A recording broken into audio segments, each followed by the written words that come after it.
Pedigrees with non Mendelian inheritance show patterns that differ from what Mendel studied in his pea plants. We'll see a couple of different examples of how we could have things that are different than autosomal dominant and autosomal recessive. One of the first exceptions to Mendel's inheritance patterns was found with sex linked genes. In this case, the genes are physically located on chromosomes linked to sex. In humans, this would be on the X and Y chromosomes. Researchers noticed that these genes and the phenotypes that they caused occurred more frequently in either female or in male organisms. Pedigree, there are several indications that you might have a sex-linked gene. One of them is if you have a very unequal ratio of XX to XY or XY to XX affected individuals. If you have two times more XX individuals affected or two times more XY individuals affected, this is a really good sign the gene is located on one of the sex chromosomes. You also might notice a difference in terms of the parents.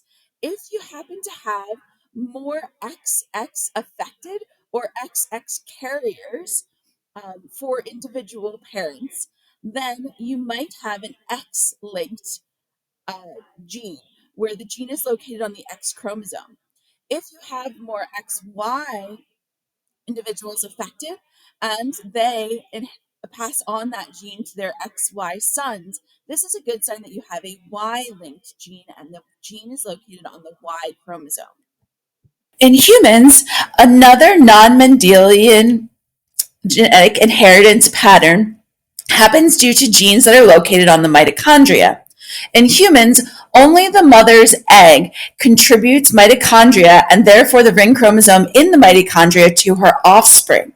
If you see a pedigree that might have an equal number of XX and XY individuals affected, but the parent that is affected is always XX, this might be a good sign that you have a mitochondrial disorder, and the XX individual can pass that mitochondrial DNA to both her XY and XX offspring.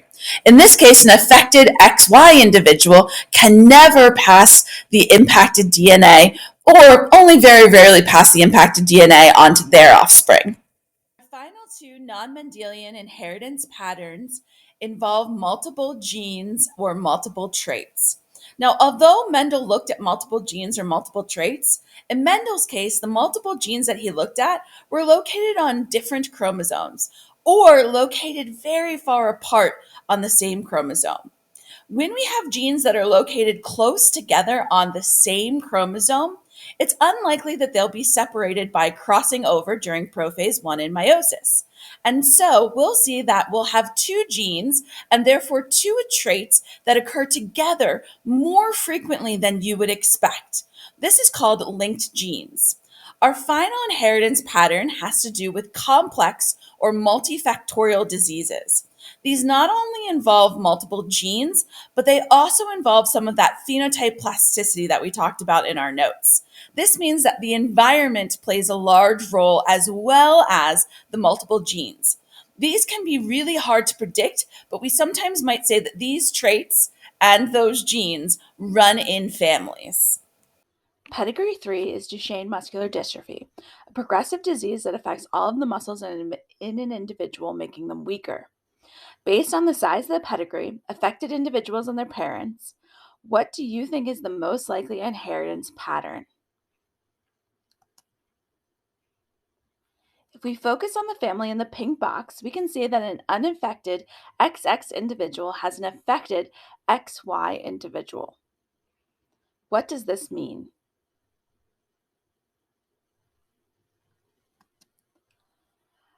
What do the circles with the dot inside mean for individuals Roman numeral 21, 22, 29, Roman numeral 35, 310, Roman numeral 42, and 410?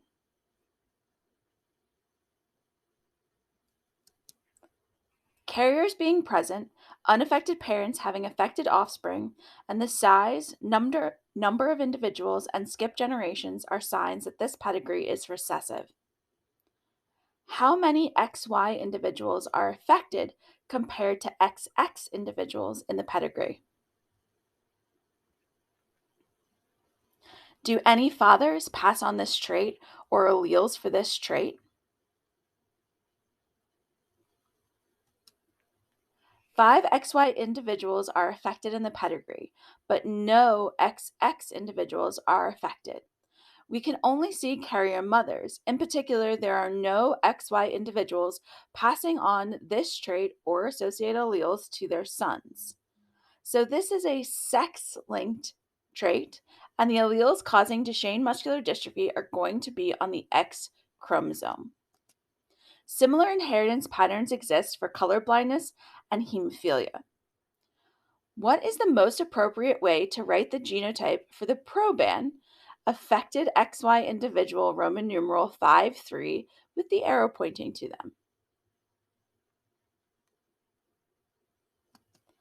In this case, the allele is written as a superscript after the X chromosome.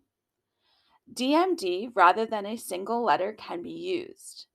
The Y chromosome does not have a dystrophin allele, so it does not have anything after it. If the XY individual Roman numeral 5-3 has children with a carrier XX partner, what is the probability of them having an affected XX offspring?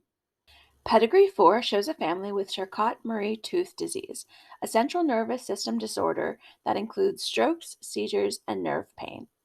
Check the size of the pedigree, affected individuals, and the parents of affected individuals. Is this dominant, recessive, or neither dominant nor recessive?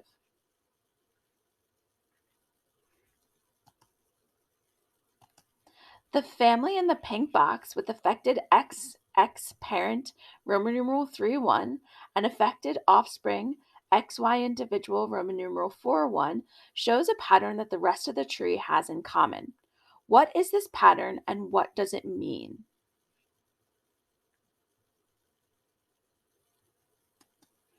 It has a dominant pattern of inheritance. Affected offspring have at least one affected parent. The alleles coding for Charcot-Marie tooth disease are on the X chromosome. What is not evidence that supports X chromosome inheritance?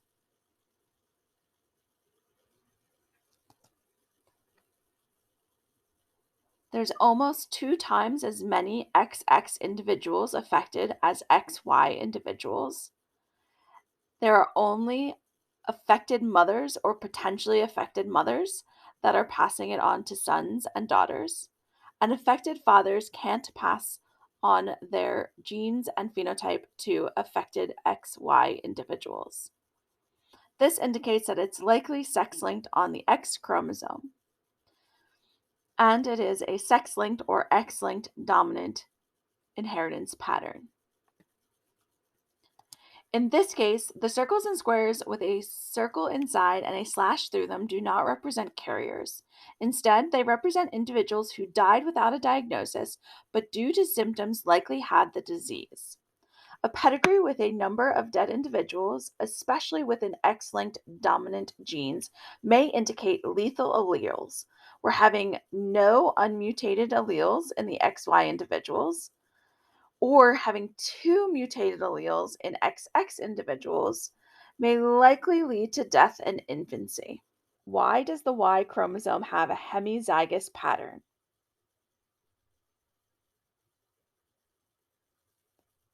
There are very few diseases or phenotypes that follow this particular pattern due to the small size of the Y chromosome and the limited number of genes on the Y chromosome, mostly related to fertility. Deafness has been reported as being Y-linked hemizygous in families in India, China, and Italy. However, other genes and alleles represented in genotypes have this Y-linked hemizygous pattern. Pedigree 6, 7, and 8 are going to be non-Mendelian in that they do not follow the laws and patterns that Mendel observed in his pea plants. It turns out that genetics is more complicated than what Mendel observed in his experiments. Pedigree 6 represents a family with inherited deafness. It is non-nuclear, and specifically, it's mitochondrial.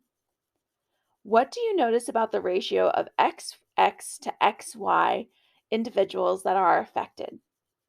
Are there any affected XY individuals having XY affected offspring? We have 4XY to 6XX affected individuals, suggesting that this is not X or Y linked.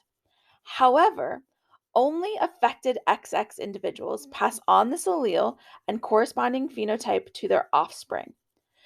No affected fathers pass on this allele and phenotype to their offspring. This is non-Mendelian mitochondrial inheritance, with the allele related to deafness occurring on the mitochondrial ring chromosome. During fertilization, only the mitochondria from the egg, produced by XX individuals, contribute to the offspring. Proban is affected XY individual Roman numeral 5-4. Do they need to worry about passing on this allele and deafness trait to their offspring? Why or why not? In Pedigree 7, we have two traits. Blood type represented by the letter combinations below the circles and squares, and nail patella syndrome represented by the colors in circles and squares. Blood type is an example of multiple alleles, where the human population for the ABO gene have people that could have an A allele, a B allele, or an O allele. O is recessive with two O alleles necessary for the O blood type, while A and B are both dominant when they are with O. So a person with AO would have an A blood type, and a person with BO would have a B blood type. If A and B alleles are together, the individual has both A and B proteins present on their red blood cells. So A and B are co-dominant, both are expressed, and the person would have an AB blood type. The second trait is nail patella syndrome that affects the formation of nails, knees, elbows, kidneys, and eyes. Based on the pedigree, what is the inheritance pattern of the nail patella syndrome? Nail patella syndrome shows dominant pattern of inheritance, and in fact is autosomal dominant. So what makes this different from Mendel's laws? Focus closely on the individuals with nail patella syndrome. Do you notice anything? In addition to focusing on two traits or two genes, the A blood type allele is found with the nail patella syndrome more than might be expected by Mendel's patterns. Genes for blood type and nail and patella formation are both found close together on the long arm of chromosome 9. These genes are linked and often inherited together on the chromosomes. What is unusual about the XY individual that is unaffected by nail patella syndrome and has AO alleles for an AO blood type? This square is marked with a star. Propose an explanation for this individual's phenotypes. Pedigree 8 shows a family with multiple generations and multiple affected individuals. But in this case, the pedigree has different phenotypes for bipolar disorder, shown with striped circles and squares, depression, shown with filled in circles or squares, and finally suicide, represented by individuals with a slash through the circle or square. Bipolar disorder, depression, and suicide are considered to be polygenic.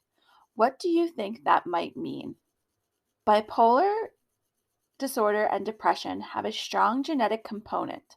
However, hundreds of genes have been implicated in contributing to these mood disorders. In addition, all three phenotypes have shown a high degree of phenotype plasticity. What does phenotype plasticity mean? Environmental and experience factors play a large role in the phenotype.